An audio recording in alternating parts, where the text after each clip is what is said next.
it in detail.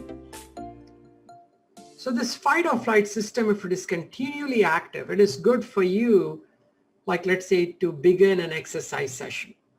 But you should know how to turn it off. You should know how to turn off that anxiety provoking response. If you're constantly throughout the day in the fight or flight response, it can severely damage your health, your metabolic health, your heart health, your cognition, your thinking, because this adrenaline hormone is something that reduces the effectiveness with which insulin works, so you would get insulin resistance.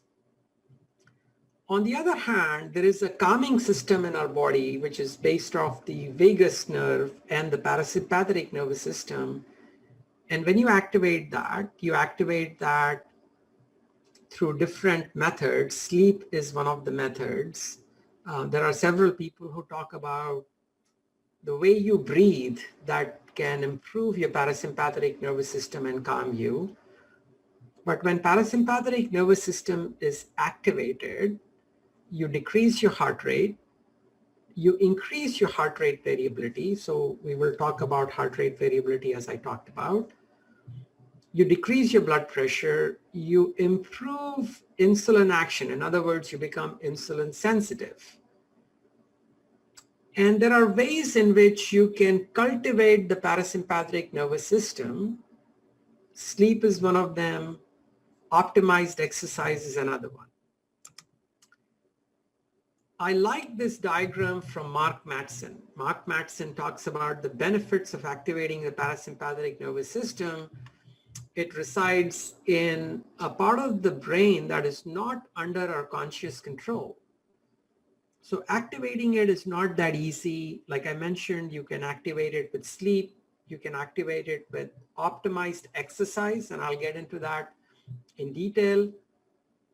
But when you activate it, you become insulin sensitive, you improve your cholesterol quality, you reduce inflammation, you improve the health of your fat cells, you improve your heart because you're slowing down the heart, you're decreasing blood pressure, you're making your liver function well, you're making the muscles become insulin sensitive, and your fat tissue works well. So let's say you come across a person, and I want to get back to it more and more so that it becomes redundant. Many people come to me and say, Dr. Ali, I'm doing everything that you tell me. I'm doing both short-term and long-term fasting. I am doing what I would call a very low-carb diet. I'm pretty good at that. I'm also exercising on a regular basis. And yet I'm at a weight stall. My blood pressure is not improving. So maybe your system does not work. And the wrong thing for me to tell them at that point is to say that, hey, look, you're just not doing it well enough. You're not fasting enough. You're not low carb enough. You're not exercising enough. And that would be the wrong thing to do, because I'm ignoring a large part of their health, which is sleep and the modulation between fight or flight and the calming response, between the sympathetic and the vagal, between the sympathetic and the parasympathetic. These are different names for the sympathetic versus the parasympathetic nervous system, sympathovagal, fight or flight versus calming. So I did not want to get into all the different devices through which you can measure your sleep, through which you can track your resting heart rate, through which you can track your heart rate variability. Now, I promise you I'm going to get into heart rate variability, but for now, I want you to just hold a simple concept. A lower resting heart rate is good. On the other hand, when it comes to heart rate variability, it's the exact opposite. A higher heart rate variability is good. a lower heart rate variability is not good. There are several devices through which you can monitor your sleep. A device that is not as good is the Apple Watch. The Oura Ring, O-U-R-A, Oura Ring is one such device. The Whoop band, I like to wear it in a sleeve, but you also get a band that you can put it on your wrist. That's another one of them. Fitbit makes another sleep activity heart rate tracker that you can use. All of them have their pluses and minuses. I'm just going to talk about a couple of them. It's not necessary that you go to these two if you have experience with the Fitbit or if you have experience with the iWatch, and you can use a program called Auto Sleep. It's a downloadable program, $4. I don't have much experience with that. So I'm not going to talk about those two. I'm going to talk about the Whoop band and the Oura Ring. Okay. So this is metrics given by the Whoop band, and for this particular individual, it was about 7 hours of sleep. Now the 7 hours of sleep is giving you a heart rate during that sleep. How did this heart rate behave during that 7 hours? Is this resting heart rate this person's normal? In other words, if you monitor their heart rate over a period of several weeks. Sorry, Dr. Ali. They're not being able to see your slides. Oh, really? Why is that? Because I'm sharing my screen, right? I don't see them either. Okay, I thought I was sharing the screen. Let me take a look here. Oh, yeah. Now can you see it? Yes. I'm so sorry. I had such good slides that you were not able to see. I just didn't hit the share button. I apologize. So whoever was there who kind of chimed in, thank you for telling us that.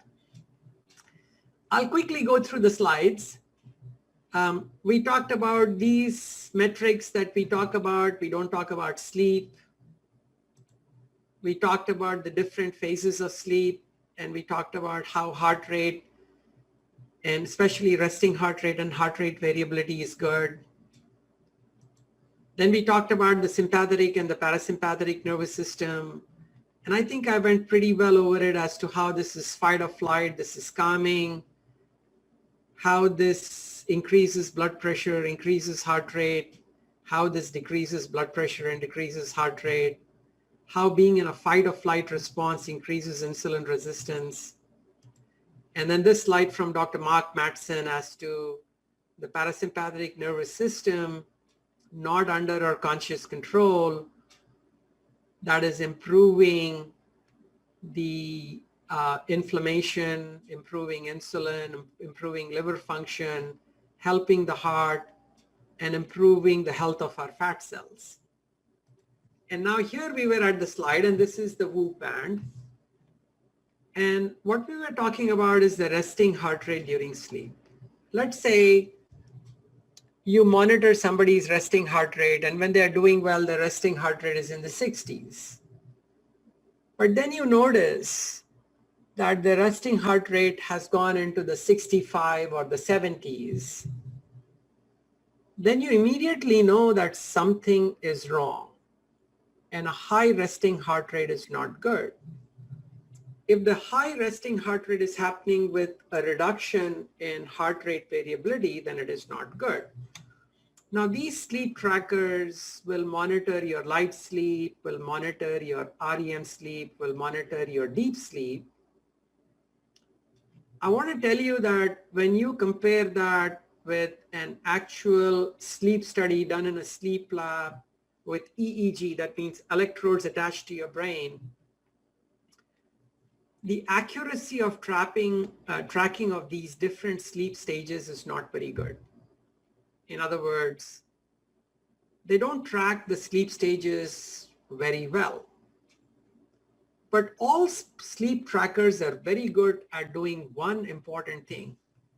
They tell you when you sleep, they tell you when you wake up, and they're pretty good at telling you how many times you get up in the middle of the night. The other metrics that it gives you is your heart rate variability. Remember, we said higher is better. We're going to get into that. Everybody has an individual resting heart rate. And if your resting heart rate is increasing, that's not a good thing. Everybody has an individualized respiratory rate, how many times you breathe. An increasing respiratory rate is not good.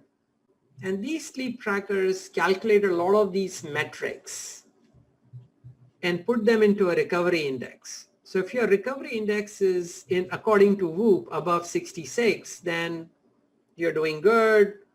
You're ready to undertake vigorous exercise. But if your recovery index is in the red, that means that something is wrong, and perhaps exercising or doing strenuous activity is not meant for you. Now, it also tracks your sleep over time. It tells you how much sleep you got over all these days. And then it talks about how much you got versus how much you need.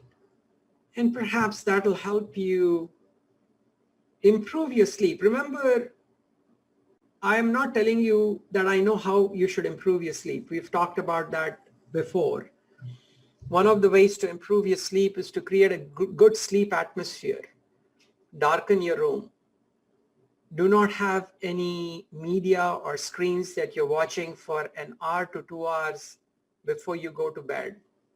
Use a blue light filter after sunset. Keep a night light that is dark, but otherwise darken your room well. Spend enough time in natural daylight during the day so that you entrain the circadian rhythm. So I'm not going to pretend that I know how to improve your sleep. Now, this is the other sleep and fitness tracker. This is the Aura Ring. And this Aura Ring tells you how much you sleep in total. This individual has very little deep sleep, so you can't even see the deep sleep color in here. That is the light sleep, that is the REM sleep, and this is the number of times that they are awake. I think this is a physician because he's getting multiple calls during the night, and all these are calls from the hospital during which time he's awake. That is the heart rate, resting heart rate, and you see that the resting heart rate, heart rate is here. It's in the 60s, a little below 60s at times. And that's the heart rate variability, which is actually in pretty bad shape, because I will tell you that this 18 milliseconds is low compared to what we saw in the other individual, which was roughly about 38 milliseconds, and we'll get into a little bit about what heart rate variability is. And this is the readiness index as to how ready they are to take on the next day. And Aura Ring calculates that based on a number of different metrics. And the metrics are your resting heart rate, your heart rate variability, how much sleep you got the previous night, what your activity was the day before. So what I'm telling people now is that if you don't track what is happening with regards to how well you're sleeping, if you're not tracking your activity, if you're not tracking your resting heart rate and HRV, you're not going to be able to manage it, and you're not going to be able to get to optimal health. So finally, what is heart rate variability? So many people think that heart is like a metronome. In fact, I used to tell my patients that your heart is sounding like a Swiss clock, that it has periodicity. So as shown in here, many people think that if the variation between one beat to the next beat is precise, that is 1 second between beats as shown out here, and never varies, that's a good thing. In fact, a reduction in heart rate variability, in other words, the heart beating precisely at specific intervals, is a bad thing. It's an indication that the heart is not doing well. And perhaps this is a bad example that I got from the internet. A lack of variability when associated with a faster heart rate, a heart rate that is faster, like let's say it's beating at about 120 beats per minute. So the variation between each beat, that is the interval between each beat, would be about 30 seconds. So if it's happening at 30 seconds interval and there is no variation, that's not a very good heart.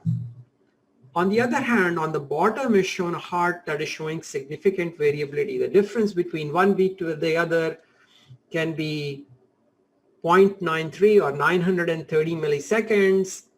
The next one could be 1,200 milliseconds or 1.2 seconds. So more the variation, higher the heart rate variability. So it's important to pause here and say that as your heart rate variability increases, that is an indication that you have a robust parasympathetic tone or a vagal tone. In other words, that is the tone that is creating the calming response, not the fight or flight response, which is an indication of lower heart rate variability. So people will ask me, how much time do we spend typically in each sleep stage? And how does sleep stage help your resting heart rate and your heart rate variability? So I'm going to answer those two questions first. So typically, about 40% of your time is spent in light sleep.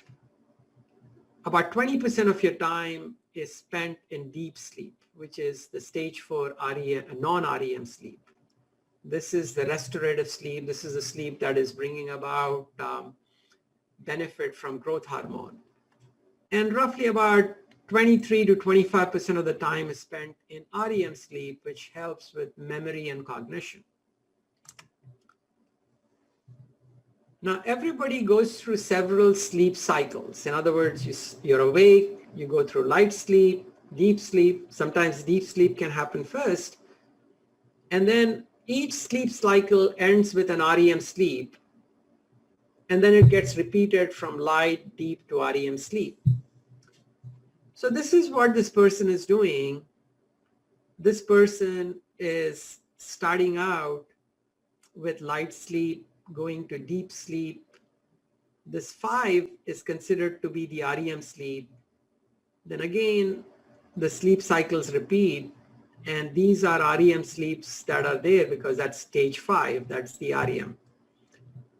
Now, out here is how many seconds is taken between each beat. So remember, the shorter the interval between each beat, the faster the heart rate. Like for example, from one beat to the next, it's only 30 seconds, somebody's heart rate is 120. If on the other hand, the interval between one beat to the next beat is 60 seconds, then person's heart rate is beating at 60 beats per minute.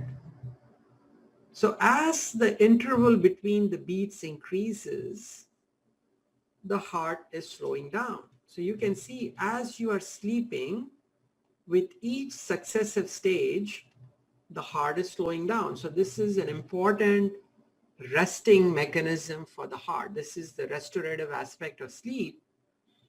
And that's why getting enough sleep, getting several cycles of deep and REM sleep is important, because that is slowing down your heart and it is increasing your heart rate variability.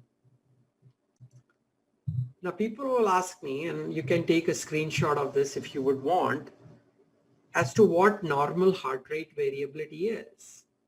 And there are several different metrics of heart rate. In other words, heart rate variability is measured through something called SDNN as root mean square of the deviation between each RR beat. So I think RMSSD, go ahead. Rachel? I think Melissa just answered me. I was just making sure you're recording it for the attendees. Okay. So I just want to make sure that people understand that this is probably the most common metric that is measured with many of the activity trackers. And as you go through several decades of life from 10 to 19 to 80 to 100, your heart rate variability changes and it decreases. So the older you are, the slower or the less heart rate variability you have. So let's go through different factors that will affect your heart rate variability. In other words, are they things that make your heart rate variability worse, reduce it? Because when you reduce the heart rate variability, it's an indication that you're in the fight or flight response, that your adrenaline levels are high, that your heart rate is high, that your blood pressure is high, that you're insulin resistant. So something as simple as being in a fight or flight response because you're not sleeping well can damage your health. And all the things that we talked about, intermittent fasting and low carb diet, may or may not help you. So in this particular situation, they took several individuals and looked at the effects of stress on heart rate variability during sleep. And they measured a particular parameter of heart rate variability called HF power, high frequency power. You don't need to know that. All that means is that when the HF power is high, the calming system, the parasympathetic system is high. When the HF power is low, the calming system is low. So in this, they initiated stress by using word puzzles. And when these people slept, both in the non-REM sleep and during REM sleep, the parameter that addressed the sympathetic response was low. And when you looked at individuals during their non-REM phase, the stressed people had a much lower high frequency or parasympathetic activity. Now, what you will ask me is that if I have a low heart rate variability, am I at greater risk of dying? So this is exactly what somebody looked at. They looked at heart rate variability and tried to find out if heart rate variability is low. And these were individuals who did not have any cardiac disease. They had no evidence of heart attacks or stents or bypass surgery. And what was found was that low heart rate variability compared to high heart rate variability. In other words, they divided people into tertiles, the lowest group and the highest group. When they compared the lowest group with the highest group, the relative risk of dying was 30 to 45% higher. Not a lot, but it is something that needs attention. And they also found that if you increased heart rate variability by 1%, you reduced cardiac event by 1%. Now, there are several such studies in literature that talk about even measuring heart rate variability in a 2-minute EKG strip and being able to predict who dies, whether your risk for mortality is increased. And this study found the same thing.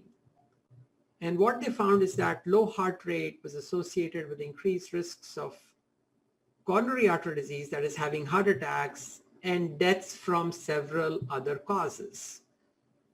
All right. Now, we have established that having low heart rate variability is not good for us. Now, let us say what makes heart rate variability better. So one of them we talked about is exercise. If you took a group of people who exercised regularly, that is they're trained, and a group of people who don't exercise who are untrained, and you measured who has better heart rate variability. So here is people, same age, same height, same weight, people who were untrained have less capacity to use oxygen. In other words, they cannot exercise at higher intensities. Their oxygen VO2 max was 2.6 versus 4.8.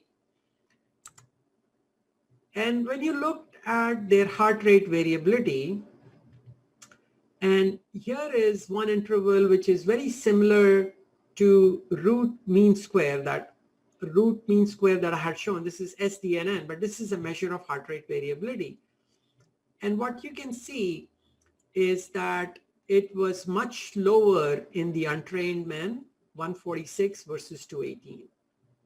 And it was statistically significant. On all other measures of heart rate variability that predict whether somebody is in a parasympathetic calming state versus a sympathetic or fight or flight response, was better in trained people than in untrained people.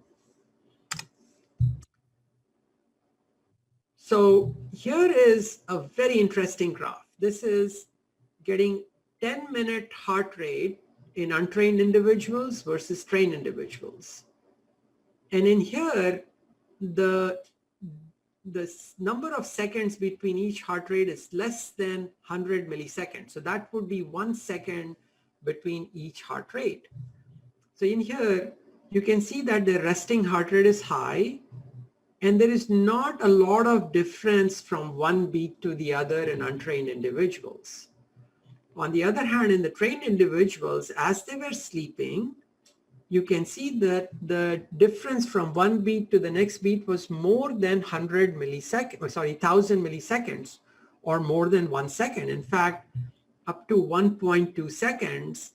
And you can see that the variation from one beat to the other was much higher. So this is a situation with much higher heart rate variability in trained people. So if you have been physically active all your life, you are in better situation with regards to your resting heart rate and your heart rate variability. Now, is everything lost? In other words, let's say you come up to me and you say, well, I'm in my middle age or I'm older and I have not exercised. Can I recover my heart rate variability with exercise? And this is what this study showed. In other words, they took a group of people who didn't exercise, that were young, and people who were old, and put them through endurance exercise training. I'll show you what that endurance exercise training was. So here are young people. This is their heart rate variability before. In the younger people, it improved from 58 to 68. But look what happened in older individuals. It went from 31 to 52. So if you're interested, I have the link out here. You can look at the study. But what that is showing is that even if you're middle-aged or older, if you start on an endurance exercise program, you will not only slow down your heart rate, but you will increase your heart rate variability, hence improving your cardiac health. I told you I will tell you what kind of training program. For 6 months, these people were given a training program of walking, jogging, cycling, 10 minutes of stretching, 10 minutes warm up, 45 minutes of exercise with 10 minutes cool down, 4 to 5 times per week.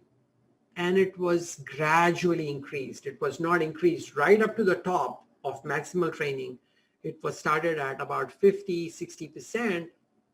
And ended up at about 80 to 85% of their maximum exercise capacity. So this is very important, and I will get into that a little bit. Now, the next question I wanted to answer for you guys is that you come to me and you say, I want to exercise. And most physicians, when they see people who want to exercise, say, go out and do as much exercise as you want, as much volume as you want, as much intensity as you want. Is that the right thing, especially for people who are sedentary, who are obese, who are metabolically unhealthy? No, that is not the right thing. So this study investigated exercise intensity and duration to see what happens to somebody's heart rate at night, in other words, is their resting heart rate coming down? And what is happening to their heart rate variability? Is the heart rate variability tanking? So what they found is that as you went from easy, moderate to vigorous exercise, the heart rate at night increased from 53, 54 to 56. What that means, and this exercise was only there for 30 minutes of easy, moderate, and vigorous. And these are more or less healthy people. And what we found is that, yes, your resting heart rate is increasing as you increase the intensity of exercise. What about the duration of exercise? If you did moderate intensity exercise for 30 minutes versus 60 minutes versus 90 minutes, what would happen to your resting heart rate at night? What would happen to your heart rate variability? And what was found is that as your duration of exercise increased to 90 minutes, the resting heart rate increased statistically. Your heart rate variability went from 71 milliseconds to 50 milliseconds. The high frequency power, which is again a measure of the parasympathetic or the calming response, reduced. A higher number is better than a lower number. So what I mean is that exercise for people who are middle-aged, who are metabolically unhealthy, needs to be optimized. It should be monitored and tracked by looking at your heart rate variability. So in other words, let's say you come to me and you say, hey, I want to exercise. And I say, okay, get a Fitbit, get a Whoop band, or get a Whoop band or an Oura ring, and monitor your resting heart rate. On the days you exercise, if your resting heart rate has gone up, if your heart rate variability has gone down, what that tells you is that you need to take it easy for the next several days, rest and recover, so that you give your heart an opportunity to adapt, rather than going out every day and exercising at the highest intensity and for the longest duration of time. So in other words, for optimal health, we need to go to the next step. We need to track our parameters so that not only can we adjust the amount of sleep that we need, but we can also adjust how much and how vigorously we exercise. Now, I think this is my last slide out here. And basically, what I wanted to reinforce to you is that this is the interval between each heartbeat. And this is the high frequency power. High frequency power, higher means that the calming influence is better. A higher interval between each heartbeat is an indication that your vagal system or the calming system is more active. And here you are awake and the interval between each beat is lower. And as you go through deeper sleep stages, the interval between heartbeat increases. And as you go through subsequent sleep cycles, this will increase further. So in summary, I went across a little bit longer than I expected, but in summary, what I wanted to tell you was that sleep is important. The sleep trackers do not accurately measure deep sleep or REM sleep, but they're pretty accurate at measuring your total sleep. And when you take the total sleep and you look and see that your resting heart rate is coming down nicely and that your resting heart rate is where it should be, and if you notice that your heart rate variability is increasing, then you know that you are reaching your optimal health. On the other hand, if you find that your sleep is very disturbed, you find that your resting heart rate from day to day is increasing, and you find that your heart rate variability is reducing, then you know that you're not in a very effective strategy for optimal health. And despite you following our advice of intermittent fasting, of a low carb diet, of exercise, you may still get into trouble. So that is the message that I wanted to convey to you, because as a fasting method organization, we want to have a holistic approach. We just don't want to have an approach on fasting alone or diet alone or even exercise alone, because we need to incorporate all of these into a strategy that's going to promote your health. So there were 92 participants today, and I'm really pleased about that. I'm going to stop sharing my screen here. Okay, go ahead.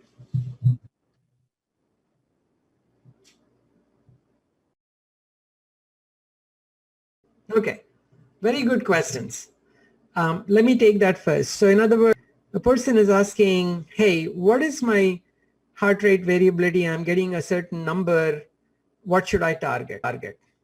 So I left some metrics on that slide as to how heart rate variability and Aura Ring and Whoop both measure the root mean square of the differences from one beat to the other. So they measure RMDSS. So instead of worrying about what a normal is, every person has a slightly different heart rate variability and a resting heart rate.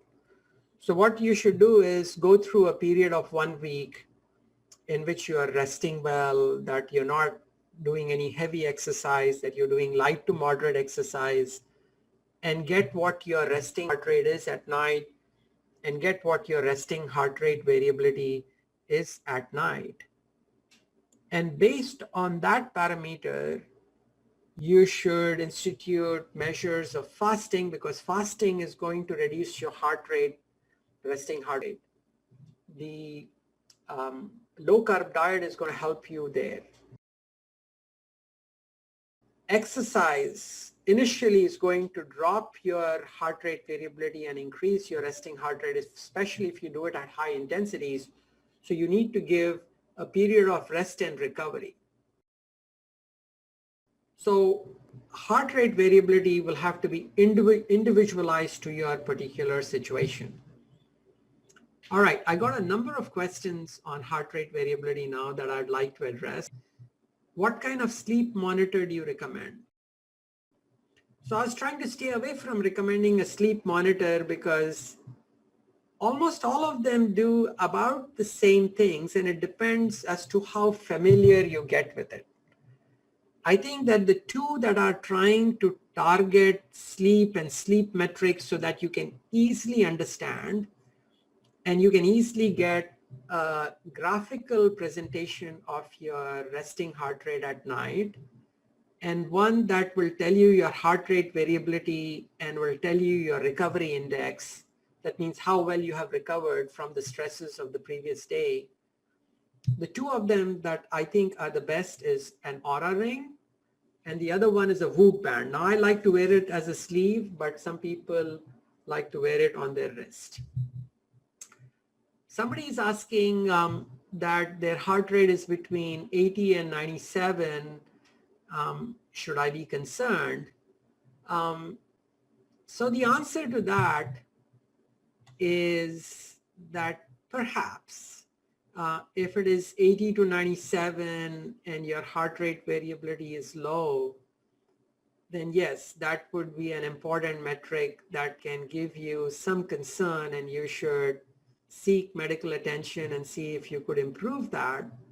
But again, as far as the lifestyle changes that are related to improving your health, the basics remain the same. Get better sleep if you can by doing all the tricks that we mentioned. Consider intermittent fasting, consider a low carb diet, as well as when you exercise, monitor and see if that exercise is benefiting you. In other words, if your heart rate is coming down to a normal level, in other words, your resting heart rate is coming down to where you would expect, that your heart rate variability is not tanking. Because if you're exercising and your resting heart rate is going up and your heart rate variability is coming down, that means that that exercise created a situation that you need to take several days of rest. You exercise again so that you recover. All right, this is a good question from Jessica, and she's saying, how accurate are Whoop monitors and Oura Ring? It's actually OURA at measuring heart rate variability, and resting heart rate spikes during night several times. Is this normal? If not, what could be the cause? I don't seem to have any symptoms. Okay, I don't seem to have any symptoms of apnea.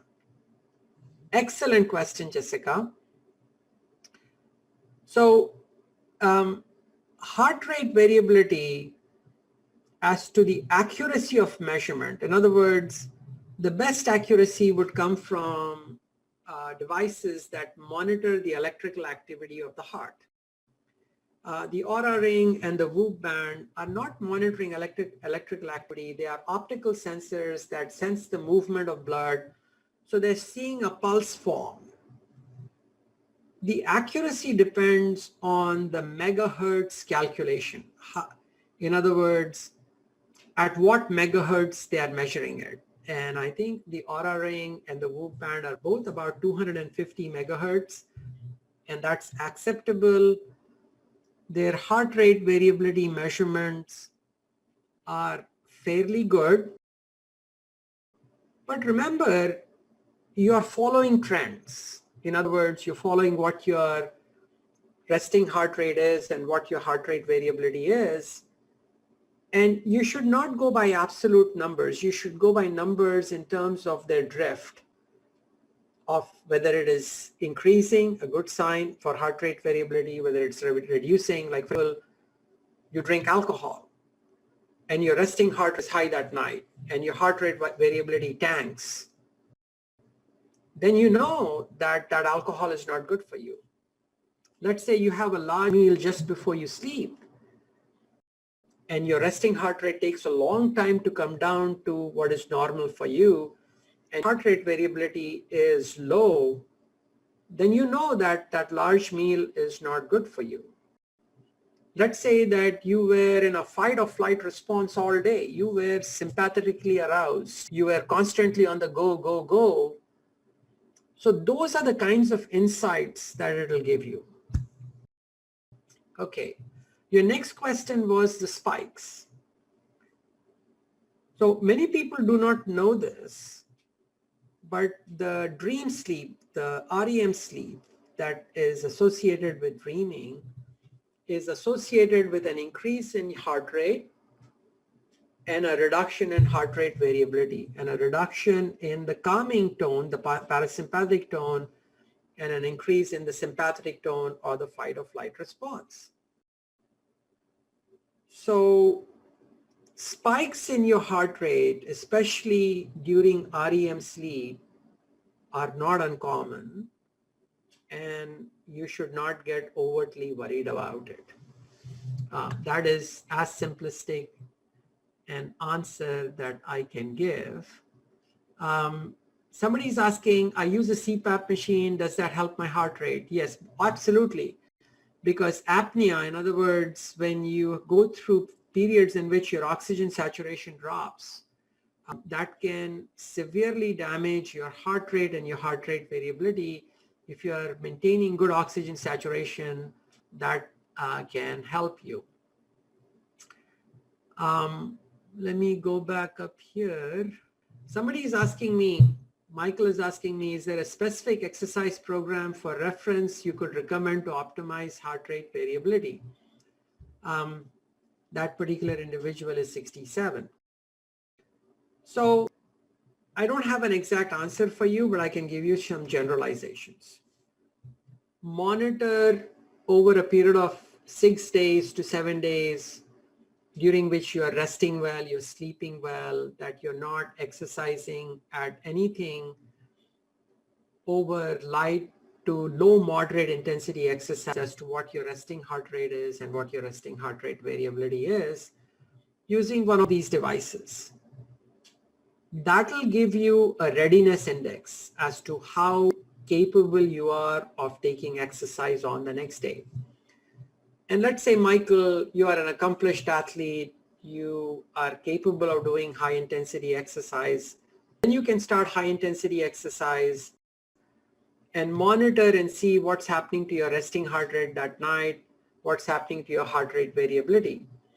If your resting heart rate comes down nicely, if your heart rate variability remains high, that means you are ready the next day to go and do all the good things that you want to do. On the other hand, if you find that after that intense exercise, your resting heart rate is remaining high, your heart rate variability is coming down, it tells you, Michael, you better slow down the next few days until you recover. Now, let's say, Michael, you are more or less sedentary, that you have not been in an exercise program, that you're not used to exercising. Then what I would do is that I would do a graduated exercise. I would start out at low intensities for a week, then increase to moderate intensity a couple of days a week.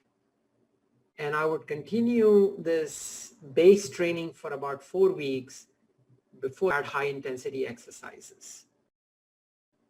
So in other words, an exercise program should be individualized, should be tracked. In other words, I used to be the one person who used to say more exercise is better, higher the intensity of exercise is better, and I could not have been more wrong. And I think, especially as you get older, optimizing both the duration and intensity of exercise based on the metrics that I recommend you monitor. And the 3 metrics that I'm talking about is sleep, resting heart rate, and heart rate variability. And if you're tracking those, then you know how much and how vigorously you can exercise the next day. Let me take 2 more questions. Daniel is asking me, do you have any opinions on elite heart rate monitors and programs? Daniel, I don't know, but I will look that up. Heart rate lecture was great. I've used resting heart rate 58, but after 3 years, no exercise, now up 30 kilos. I have a resting heart rate of 91. I am 61. I have started 10 minutes on a stationary bike every day with the last 30 seconds as fast as I can go. Is this okay? How can I improve as I have plantar fasciitis? So Marina, with question, and I'm glad that you're sharing your experience. When you are heavier, your resting heart rate is going to be higher.